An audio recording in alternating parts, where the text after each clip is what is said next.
So that's what you have to run for the 40-yard dash if you want to get 1,000 points at a SpeedRunner combine. I've had sneezes longer than that.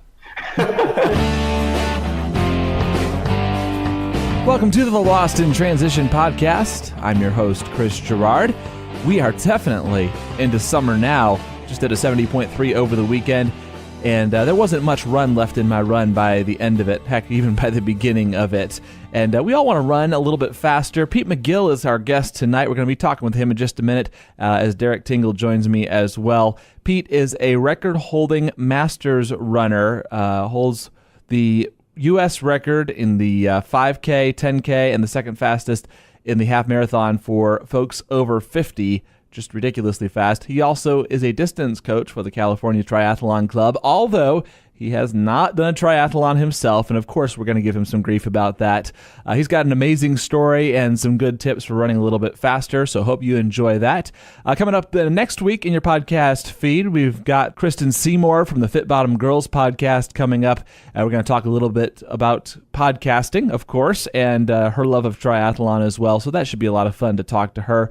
And looking forward to that. Lots of other great stuff lined up as well, but nothing we can tell you about just yet. You'll have to subscribe to find out more and make sure you don't miss an episode. iTunes and Stitcher are great ways to get the show. You can also find us on Google Play, the TuneIn Radio app, YouTube, Facebook, and at the website losttransition.com. And while you're there, please rate and review. We really appreciate the feedback we get. This is not our paying job. This is just basically something that we do for fun, and all of the kind words that have been sent our way over the past couple years really are the thanks and the pay that we get, and it makes it so much more enjoyable to do when we know that there are people out there listening, and we've been privileged to hear from quite a few of you. Pete Magill is next on the Lost in Transition podcast. Pete Magill is a record-holder Masters running champion and coach. He's the author of the books Build Your Running Body, The Born Again Runner, and SpeedRunner, his latest. He's coached for youth, high school, open, and Masters programs, as well as serving as the distance coach for the California Triathlon Club. He's the reigning American in the over 50 5K, 10K distances, and the second fastest American over 50 for the half marathon. Pete Magill, welcome to Lost in Transition. I am so happy to be here. All right, so I know you ran a little bit growing up, and then there was a period in your 20s and 30s that you really didn't run at all, and then you got back into it in a big way. To take us through a little bit of the timeline of the running career of Pete Magill. Well, I actually started out when I was just going into high school. I was too small to do anything else, and so terrified I had to glom onto some group to give me, a try. I decided to go out for running, and ended up making varsity as a freshman. And by the time I actually grew and got big enough to play other sports, I no longer wanted to. So I ended up running pretty consistently through my teens. In my 20s, I got a little bit off track. Though I did run off and on in my 20s, I also owned a rock and roll nightclub down in the Caribbean. And I was not training, shall we say. And you mean that lifestyle doesn't really sync very well with training? Late nights? Yeah, my club closed at 4 a.m. Oh, perfect time for an early morning run. Come on. Yeah. And, even if I hadn't been living the lifestyle I was down there, and I'm pretty open, I wear my sins on my sleeves. And that was a time of massive substance abuse. I was smoking 4 packs of cigarettes a day. I was drinking at a really self-destructive level, and I was using other various forms of amphetamines to stay up till 4 a.m. And like I said, it was a very unhealthy time. But even if it hadn't been, if you've ever spent time on an island, it's all straight up and straight down. It is not training material. Wow. But anyway, so I came back from there. I got into... in my 30s, I was a screenwriter in Hollywood, and once again, not a profession that is conducive to a training lifestyle. And there was one little 3-month period in the middle of my 30s where I did some running, came out of nowhere and managed to run a sub 15 5K, and thought, maybe when I turn 40, I'll come back and try that again. Well, as I got near my 40s and as some of my bad habits got worse, I ended up collapsing one night in my late 30s. Woke up in an emergency room where the doctor who was treating me asked if the 6-year-old in the waiting room was my son. When I informed him, yep, that was my son, he said, at the rate you're going, you're not going to be alive to watch him graduate from high school. And that was a turning point. I decided it was time to pull the Nikes out of the closet, go for a run, try to get rid of some of these habits. And, I'm fond of saying the first day I went out, I had grand ideas of going for a 30-minute run, 15 minutes out, 15 minutes back. I made it about 5 minutes to the first stoplight, sat down on a curb, and thought I was having a heart attack. The world started to go black in front of my eyes. I swooned. I ended up walking back to my place about 30 minutes later, and the next day I came up with a different idea that I would do this at a much slower rate. Started walk jogging. Took me 5 months before I could complete 5 miles. It was well over a year before I ran my first race. I never intended to get back into this as a serious competitive runner or as a coach or as somebody who has now been doing this for, 19 or 18, 18 straight years. But that's what it turned into. And I've been running consistently, coaching, and writing about it ever since. That's crazy. That's a crazy story, man. Yeah, I just did a panel the other day, and we were talking about this. We were talking about, as a writer, what motivates you when you're writing stories. And I said, well, when I'm interviewing people, what motivates me isn't the times they run or the races they've run or the awards they've gotten. Those are the reasons, that someone wants to read the interview with them. But I know when people interview me, that's what gets me through the door, but that's not my story. When I look in the mirror, I don't see, the fastest ever American 50-plus runner at 5K or 10K. I don't see the multiple American World Age Group records or the 5 USA Cross-Country Runner of the Year awards for masters athletes. I see the guy who was told by the doctor that he was going to be dead before his son graduated from high school. And, the defining moment of my running career was sitting in the stands 12 years later at South Pasadena High School and watching my son walk up and get his diploma. And that's the story I see when I look in the mirror, and that's the story I look for when I write about other athletes. That's a really interesting point there, the why you had for the running, which you mentioned and then again mentioned just there.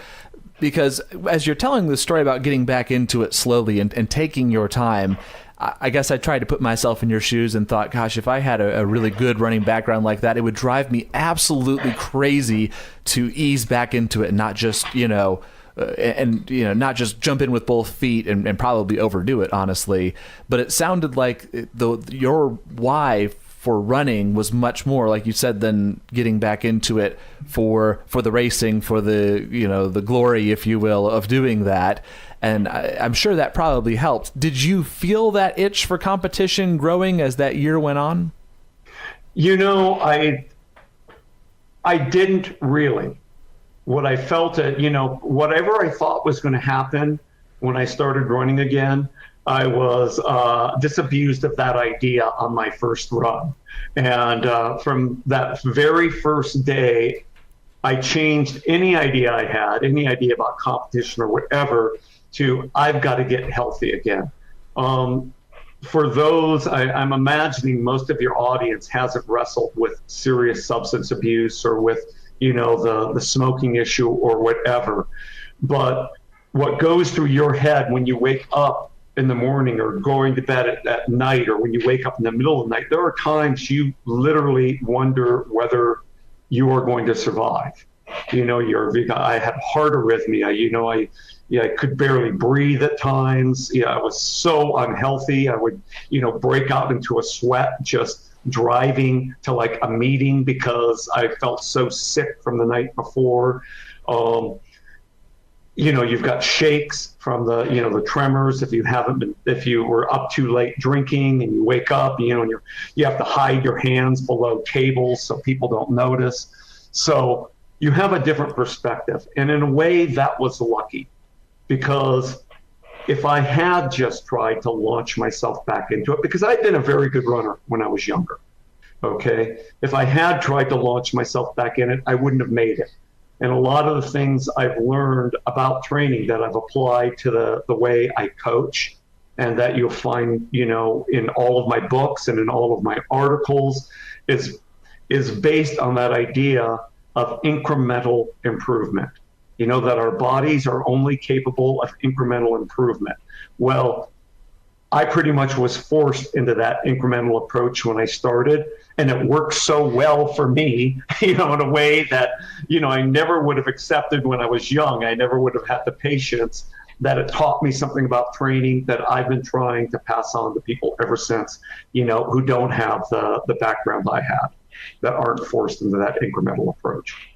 Yeah, that's really interesting. And of course, I've never struggled with substance abuse, but I was very overweight for many years. I started in college.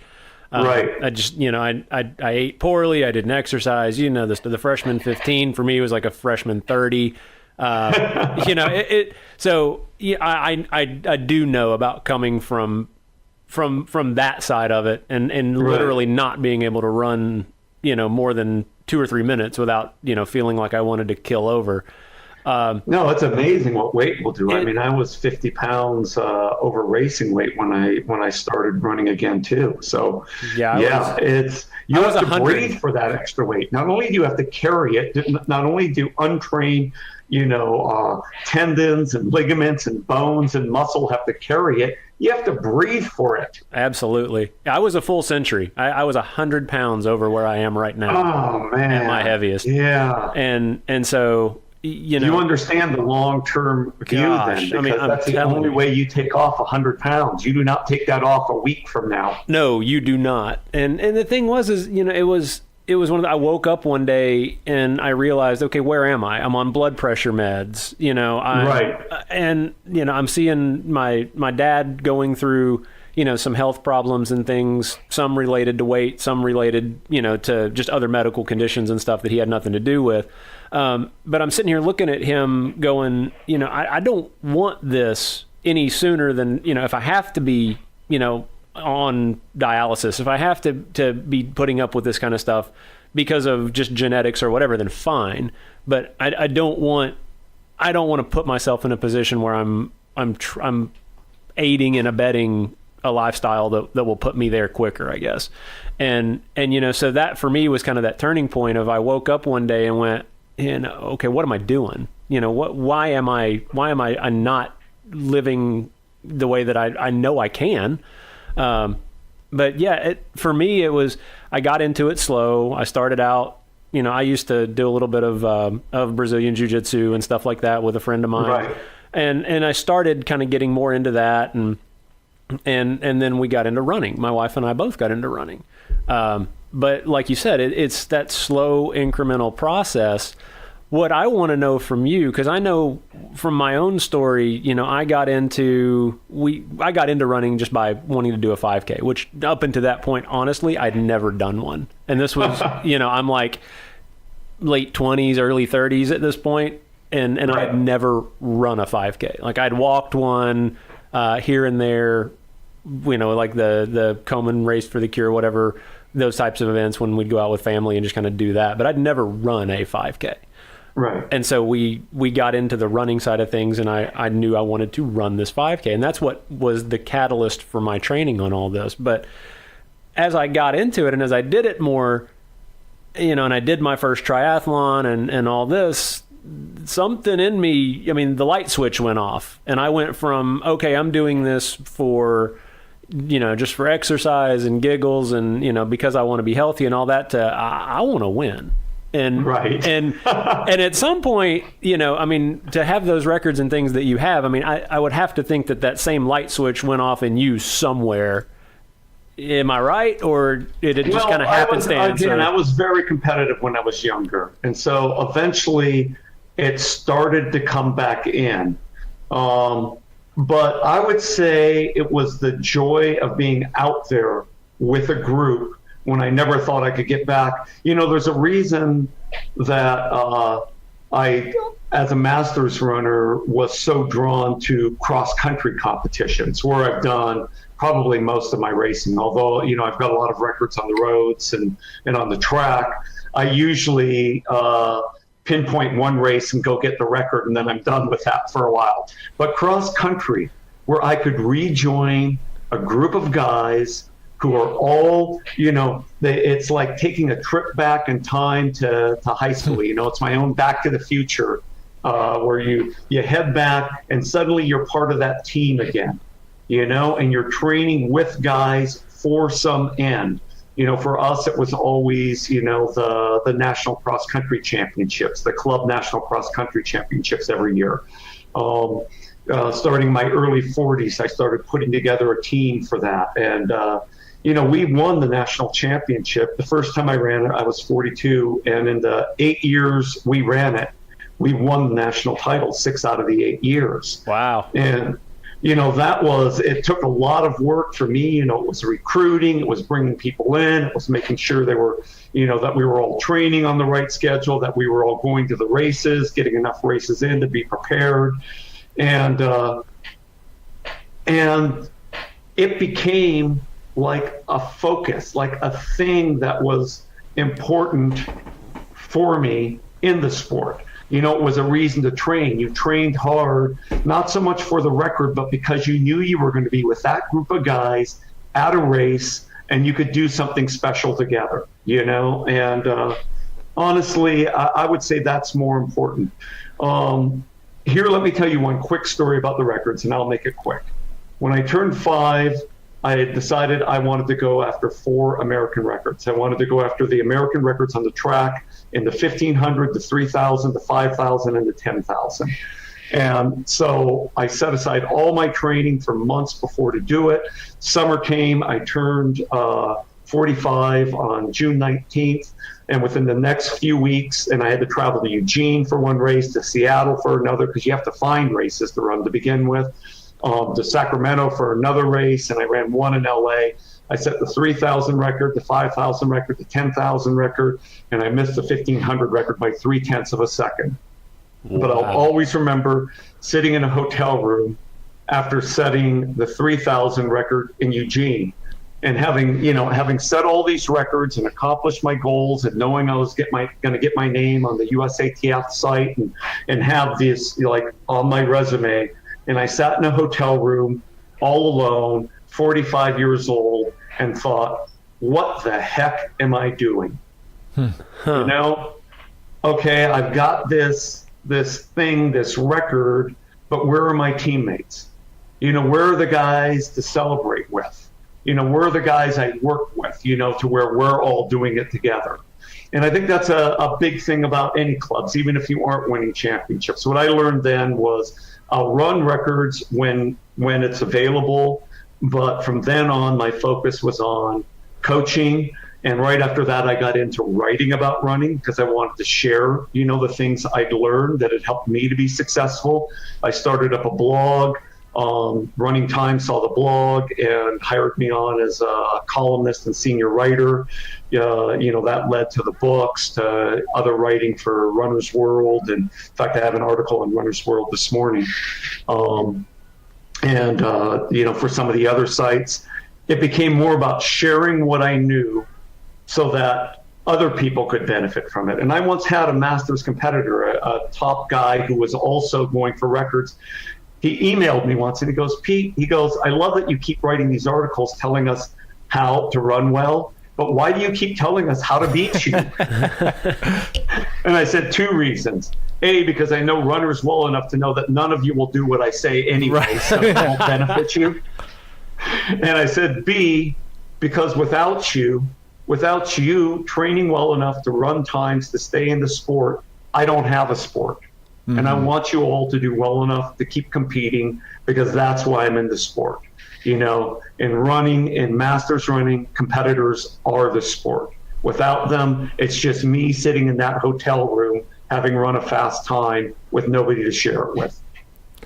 That story of being with that group of guys as you're going through that experience together, I could see and hear in your telling of that the origins for your desire to coach, I think. Is that, was that just kind of a natural outgrowth of what you did when you're part of a team? You start thinking about how you can do better, how other people can do better, and sooner or later you end up doing that kind of as a full-time gig.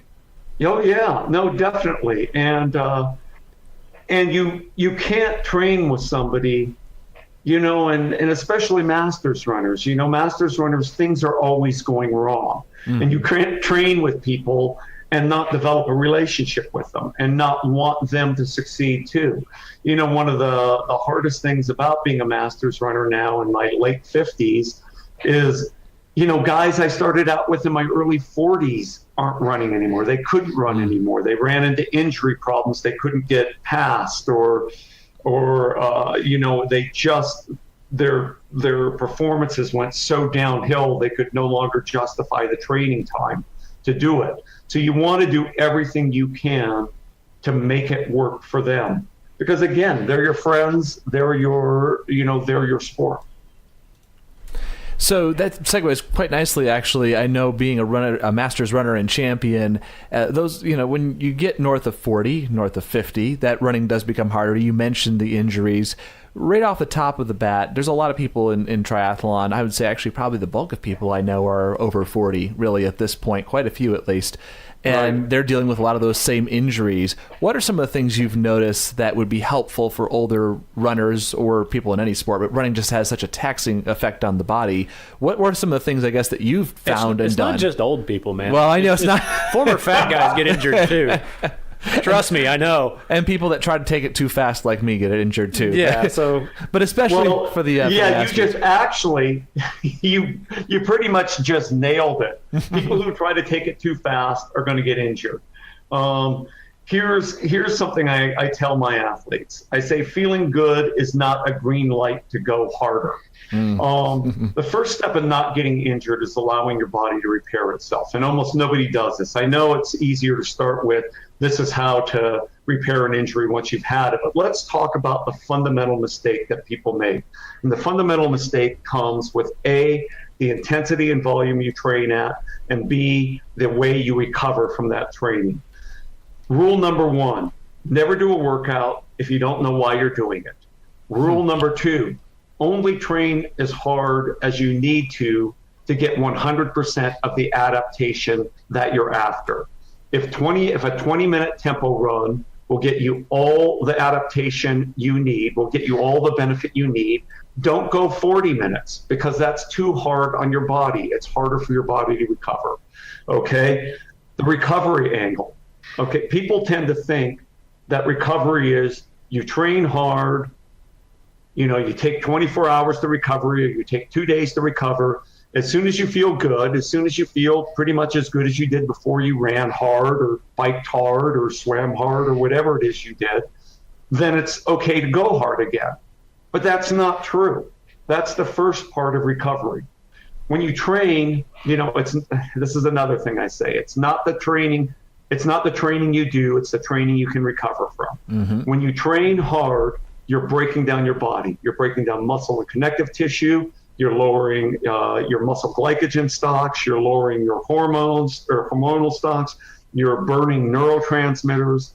Recovery is when you repair that damage and when you restock all the various items that you took off the shelf to fuel your run. Okay? If you start up again when you've reclaimed the exact level you had before you started the hard workout, you think you're recovered, you feel great, but then you've only gotten back to the same level you were at before. There's a second level of recovery called supercompensation. And supercompensation is the part where, just like the old $6 Million Man television show from when I was young, you get rebuilt better than you were before. And that won't happen if you train before supercompensation has taken place. If you start training hard again just because you feel like you recovered from the run, you feel as good as you did before the workout. You have to wait till you get that little bit better and then it's time to train hard again. So the first step in injury prevention, okay, know why you're doing the workout, so you do the correct workout. Only train as hard as it takes to get the adaptation, and then recover fully. First step of recovery, get back to where you were before you did the hard workout. Second step of recovery, wait a little bit longer so that your body can rebound better than it was before. Okay, so that's the most important part of injury prevention. As far as actual, dealing with specific injuries, a lot of that is doing a more well-rounded routine than some people are willing to do. Let's say you have a hamstring injury. What are you doing to prevent hamstring injuries? If you're not doing Nordic curls, if you're not doing single leg deadlifts, you're increasing your chance of getting a hamstring injury by 300% over somebody who is doing those two simple exercises, which take about 5 minutes to do once a week to prevent hamstring injuries. Okay, so why not do those? Well, the answer would be most people don't know how to do Nordic curls or perhaps single leg deadlifts, but that's why you buy my book. Right. I love it. Now, I have to ask, are most pure runners as bad as triathletes when it comes to actually doing strength workouts and not just wanting to do their sport all the time? Do most pure triathletes do nothing until they're actually injured beyond repair? Because if that's the case, then they're just like most runners. Okay, They won't do Seems to be the MO, right? And I keep telling them, injury prevention exercises don't double as injury reversal exercises. You have to do them first. Oh, if only they'd learn. But that's why you can keep selling books, too. Yeah, but there are other things like plantar fasciitis, which is a huge injury problem for masters runners and for a lot of other runners. Plantar fasciitis has been mistakenly seen for years as a problem with your plantar fascia. It has, unless you actually injured the plantar fascia by like stepping on a rock wrong or something where you felt a sudden acute jolt to your plantar fascia and pain. If it develops slowly, usually it feels like a bruise on your heel, eventually develops into debilitating pain that can last, well, in my case, for 3.5 years. And, I kept trying to treat the plantar fascia. I wore the night splint, I rolled the tennis ball, I iced it, I did everything you were supposed to do, and finally had to quit running before I finally figured out it isn't a plantar fascia injury. It's weakness in the small muscles that run across the top of the plantar fascia. The way to treat it is to do simple exercises to strengthen those muscles, whether it's towel toe curls or toe ups or various other exercises that work your feet and strengthen those muscles. You do that, it takes the pressure off your plantar fascia. Suddenly you don't have plantar fasciitis anymore. That's great, because I know that is a huge one out there. And it all comes back to, as you said, listening to your body. I think people tend to get hung up sometimes. We have so much technology now, and it's a great tool, a great resource, but it doesn't, your training watch doesn't know what kind of day you had beforehand. It doesn't know what nagging injury that you had. It might give you a recovery time, but it literally only knows what you did while you were wearing it and had your heart rate monitor attached and the whole thing. It knows nothing else beyond that. No, it doesn't know if you ate properly for lunch or for dinner last night, if you had the right sleep. Doesn't know if it's hot out, if it's cold out. It also, in my own case, I'm a little bit OCD. It's probably, why I'm able to do, I'll be honest. I think most committed athletes are a little OCD, or else we wouldn't get out there on days we didn't want to get out there and everything. But the watch for me was something, if you're a runner or a triathlete or whatever, you probably know if you've been running a route for a few years, you get to a stoplight and you look at your watch and you go, oh man, I'm 17 seconds slower than I was last time. As if it means anything. And then you pick it up. Because even if you don't want to be guided by that watch, you should have been 17 seconds faster there. And when you get to your turnaround point, you're like, oh man, 42 seconds? and you think something's wrong with you. Well, your body can be, it can have a far different performance level from day to day. How hard did you train the day before? How good was your sleep? The watch doesn't tell you almost anything you need to know on a lot of your workouts. I don't wear a watch when I run distance. Naturally, I wear it when I run repetitions or something where time becomes an essential element of how I structure the workout. But outside of that, you won't see me wearing a lot of gadgets. And I really, I've told people about not wearing the watch, and they'll go, okay. And they'll take their watch off for one race and have a pacing problem and go, it didn't work. And like anything, it's like, well, no, you weren't supposed to take it off for the first race, that came up. It's something that develops, again, incrementally over a period of time, where you begin to read your body. You begin to read what a distance run's supposed to feel like, or what a tempo run's supposed to feel like. I actually don't wear a watch for races either, and I usually hit my mile splits, within 1 or 2 seconds of each other. You just know the feeling. How good your pacing can become. Exactly. But if I don't wear a watch, how's everybody else on Strava going to know that I did my workout? That's a very good point. It's not on Garmin. It doesn't count. I mean, we all know they were that. successful with that marketing campaign. Right. Oh, yeah, dear. I know. And I'm not going to start hitting up people who might be sponsors at some time. So I'm not naming anybody by name. But there is a value. There is a value to at least a very to de-emphasize it. Maybe even if you still wear the watch, don't do what I did. Your mention of OCD brought up a memory from 5 or 6 years ago, just starting triathlon, and my approach to everything at the time was go harder and faster than the previous time I went before. Like there was no concept of rest or backing it off or doing intervals. It was just harder and faster. And I did what would I'm surprised I didn't get committed really after doing this. Right. I had Garmin set on the default setting of my bike, the GPS watch, to give alerts every mile. And I would be cursing at it I'm on the bike. I would be cursing at it under my breath because this mile was 250 and this one was 255. Why am I getting slower? It's still flat, and I'd ride sometimes 50, 60, 70 miles, every 2 minutes and whatever seconds, it'd beep again and tell me how bad I was doing. Jeez. It's like, now looking back at that, Chris, I knew you were bad. I didn't realize we were to this level. I've come a long way. You're one of those, I actually write my second book, The Born Again Runner, which isn't religious. It's about being born again into a life of fitness from a life of, in my case, substance abuse, but it's for anybody.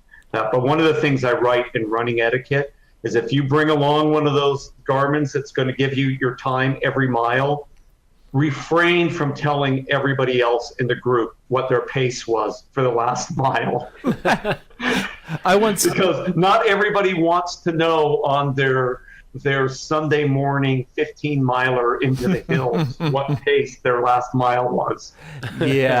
Yeah, I know. I once got a pretty dirty look on a group ride because I had forgotten to take some programmed workout I had out of there, and it was upset that my heart rate was not in a specific zone.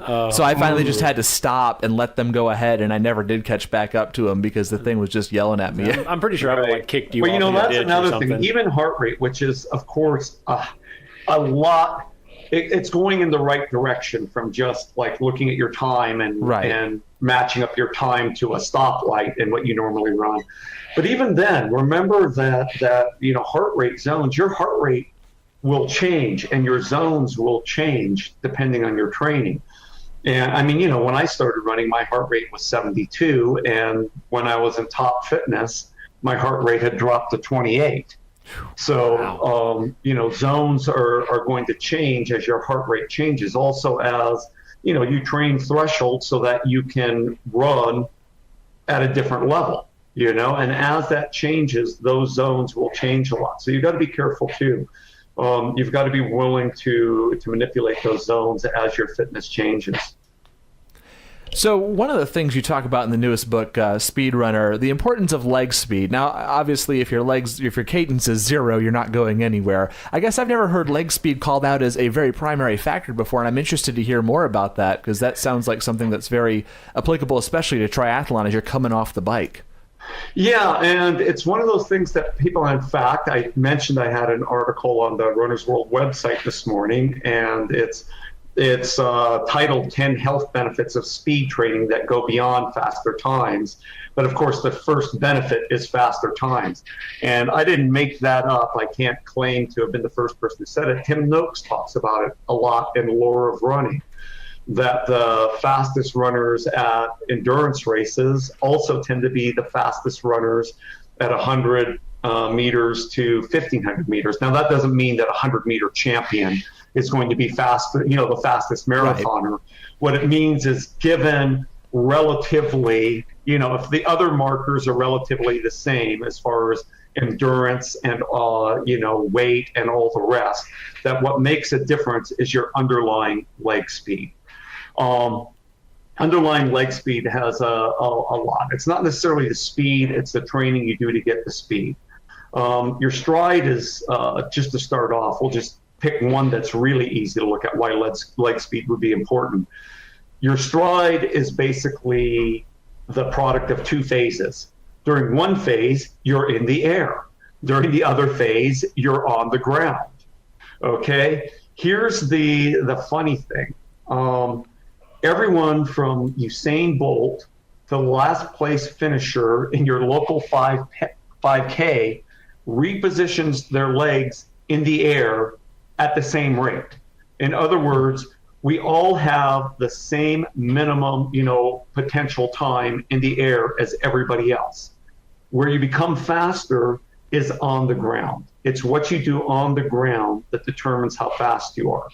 Okay? It's how fast and how forcefully can you put enough pressure in the ground to get back in the air again. So training speed, doing the resistance work, doing the hill sprints, doing all the things, a lot of the stuff you'll find in the book SpeedRunner, it increases your ability to apply force faster and more forcefully to the ground to get back in the air quicker. Okay, so you become a better endurance runner. You become a faster endurance runner by developing the basic properties of leg speed, that forceful, fast application to the ground. Makes perfect sense. Yeah. And it's interesting you mentioned the long and short distance running differences, because you say at that very elite level, certainly looking at your world-class marathoner, world-class 100-meter person, there's a lot of physical difference and what have you, but just generally, if you're talking about a population of fit runners, right. People that are good runners at whatever distance and speed. And I know that a lot is said about speed work being, important for longer distance runners, like you just mentioned there. As far as the shorter distance runners, which I guess is a relative term, being in triathlon, I think of shorter distance as 5 and 10K, whereas in track, right. That's long distance or middle distance at very least. So what value, is there any value for shorter distance runners, people who are never going to go beyond, say, 10K, in doing more in the way of volume or longer runs, kind of to exhaustion, 2 hours or something like that? Is there any value in some of that as well? Well, yeah. Both. I mean, we can go to the 5K. We don't have to go to the right. 10K.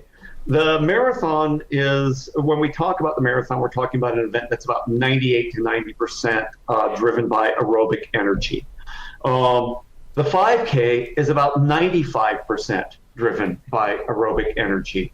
Okay, if you want to do good at the 5K or the 10K, you have to develop that aerobic energy system almost to its maximum. Mm-hmm. Okay, so just as a marathoner needs to develop his or her aerobic system to its maximum potential, you as a 5K and 10K runner also need to develop your aerobic system to its maximum potential, because you're going to use it. There's a reason that the top marathoners in the world are often the top 5K runners in the world too. Mm-hmm. If you look at Geb was a 5K, a 5,000 meter world record holder long before he was a marathon world record holder. The same systems are at work. And let me get back just one more second to a reason, since you're talking about the 5 and the 10K, why you do speed work for that. When you're training, what you're basically trying to do is get the maximum volume for everything that is going to be part of your run.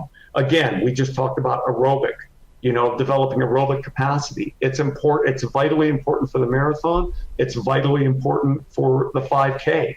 So you want to develop it to a 100%. In the 5K, I don't know. Do triathletes talk a whole lot? I mean, I know whenever I'm talking to the California Triathlon Club, I talk about muscle fiber types, slow twitch, intermediate, fast twitch. I don't know if in general it's a big issue. It's a huge issue. We've gone so far as to make an entire website called Slow Twitch. That's like, it's like the de facto triathlon. You really think, we were talking about watches before. Right. But let's say you're out doing a running train. You're out training for the 5K, and you do 5K. You're doing intervals at 5K pace. Okay, you know what that pace is supposed to be because of your watch, but you're not actually running intervals or repetitions rather at 5K pace. You're using 5K pace because it represents a certain percentage of VO2 max. Okay, so you're not really running a time, you're running a percentage of VO2 max. 5K pace just happens to be equivalent to 90 to 95% VO2 max, which is you have to work at least 90% to improve VO2 max. Okay, when you're out doing a distance run, you're basically using a lot of slow twitch fiber and not much intermediate fiber, and almost no fast twitch. So you're not getting any volume of work for your intermediate and your fast twitch. You get into a 5K race, now you're going to use almost all of your intermediate fiber and a huge percentage of your fast twitch fiber. But here's the problem. If you didn't train any fast running, you didn't train that muscle fiber. You could have been out running, and I know a lot of distance runners do this. You could have been out running 80, 90 miles a week of, distance runs, of those long runs, maybe of even some tempo, and you never trained the particular muscle fiber type that you are going to use when you get into that 5K or that 10K race. A lot of people go, but I trained so hard. Why was I sore the day after my 5K? I'm like, you didn't train the right muscles, dummy. One of the analogies I use is if you were a farmer and you planted all of your farm, and on the first day you watered a third of that farm, and on the second day you watered that same third of the farm, and on the third day, you watered the same third of the farm, and you kept doing this. And a month later, you looked out at your farm and said, why is only a third of my farm growing? You'd say, because you're only watering a third of the farm, dummy. And that's what happens when, as endurance runners, we only water a third of our farm. We only take care of the slow twitch fibers, through the long runs, through the tempo, and we neglect the intermediate fibers and the fast twitch fibers that we will use in a race. Now, for a triathlete, some of the races are so long that even if the pace doesn't approach what you might run a 5K or a 10K in, you've already burned out a lot of those slow twitch fibers because you've drained their muscle glycogen tanks. Every single muscle fiber has its own glycogen tank. It can't borrow gas. You can't get out the siphon and take gas from the next tank over, from the next cell over. So as those muscle glycogen tanks run out, those slow twitch fibers turn off, and you have to start recruiting intermediate and eventually fast twitch fibers. If you haven't trained them, you got no energy in the tank. You've got muscle fibers that aren't ready to race, and you're at a disadvantage against somebody who trained them. So there you go, Chris. There's a pro tip for you for your upcoming 140.6 adventure. Yeah, you're going to burn out those slow twitch fibers. I think they'll be gone. Different from sport to sport, from biking to swim, or from swimming to biking. They may be gone by the end of the swim. We'll see.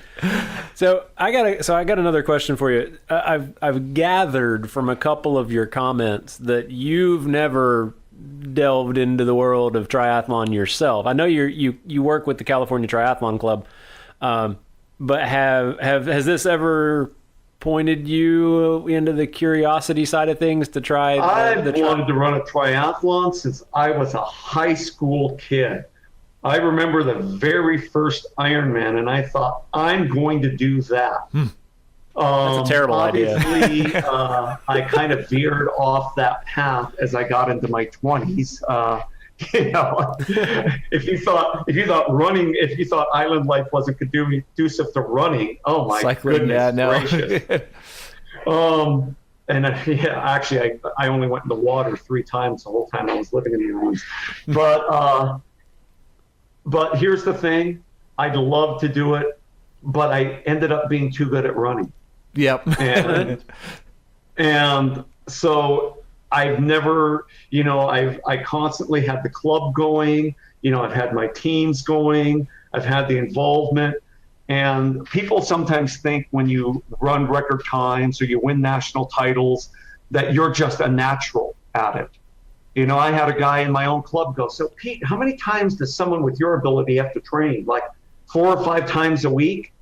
And I looked at him and I said, 11. And he went, but you're so good. And I said, that's right, because I train 11 times a week. And I run VO2 max work. I run tempo work. I run hill sprints. I do form drills. I do resistance training. I do everything. And that's why you're good.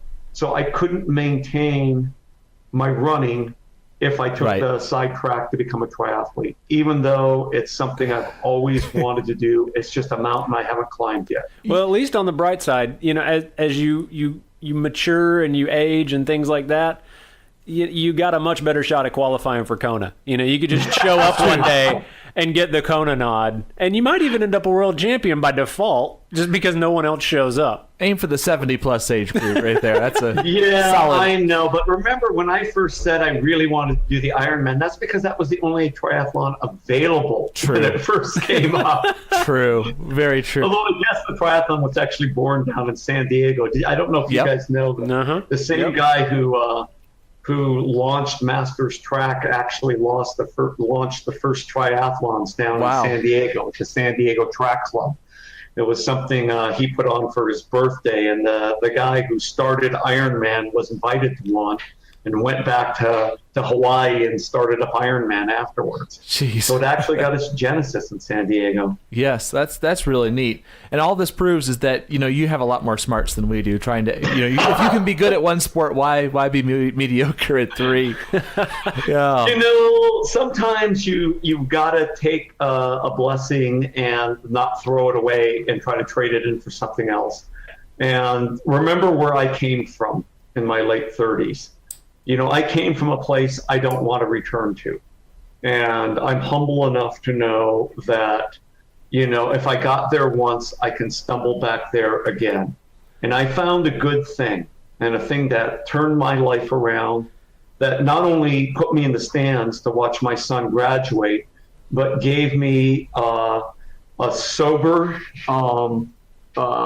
healthy daily outlook that allowed me to develop an incredible relationship with my son, who is finishing up his human physiology degree at the University of Oregon right now, and text messages me every day about what he's doing, and, is my best friend.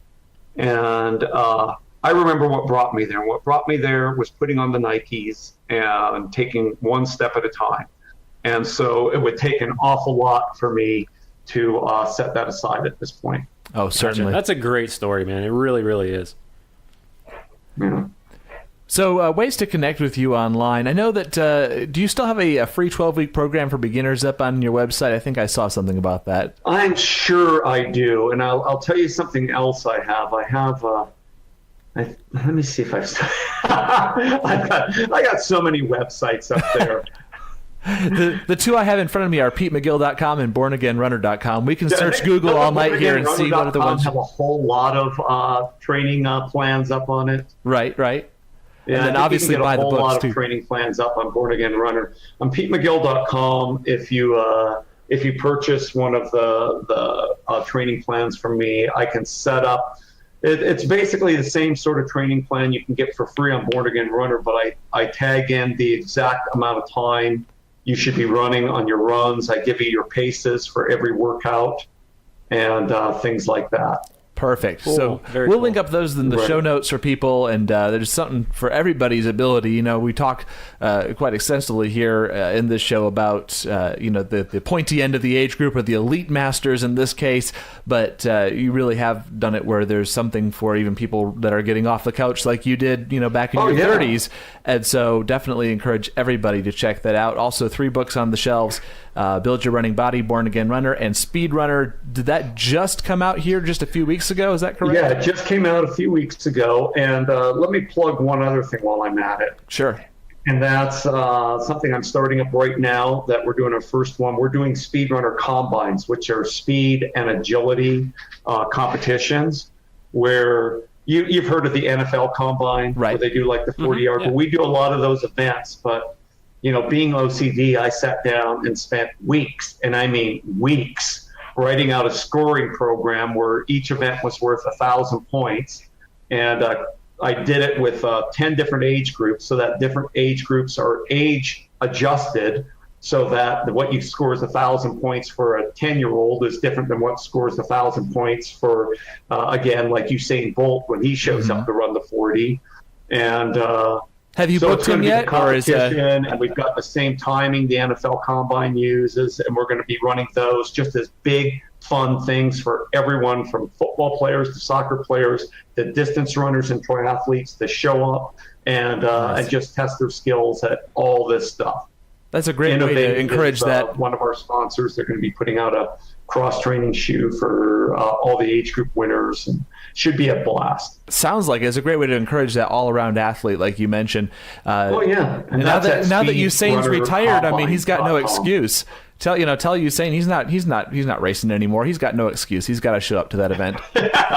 we'll tweet at him. I figure, what the heck? Right, he's got nothing better to do on a weekend. Yeah, I actually based the 1,000 point score off a projection of what Usain Bolt could run a 40.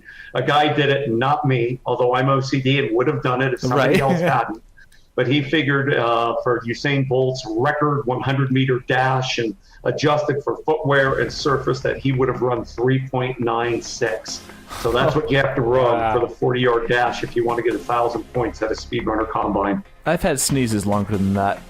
Well, I won't be running 3.96 myself, but thank goodness I figured out that age-adjusted score. Oh, there you go. There it is.